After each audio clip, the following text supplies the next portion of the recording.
Bila kita duduk dalam bulan Ramadan ni, satu perkara yang kita jangan tinggal untuk doa. Selain daripada kita doa untuk hidup kita doa untuk diri kita doalah untuk ibu dan ayah kita.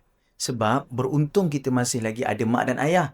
Kalau kita tak ada mak ayah pun, sebenarnya mak dan ayah kita di alam akhirat sentiasa nak kita doakan kebaikan untuk dia.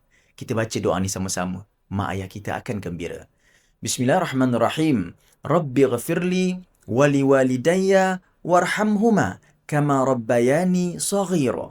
Lepas solat jangan tinggal. Alung, angah, alang, ucu, seluruh adik-beradik, lepas solat kena baca doa ni. Ini tanda sayang kepada mak dan ayah kita. Kita baca, Rabbi ghafirli, ya Allah ampunkan dosaku, ampunkan dosa mak ayahku. Sayangkanlah mak ayahku seperti mana mereka sayang dan cintai aku ketika kecil.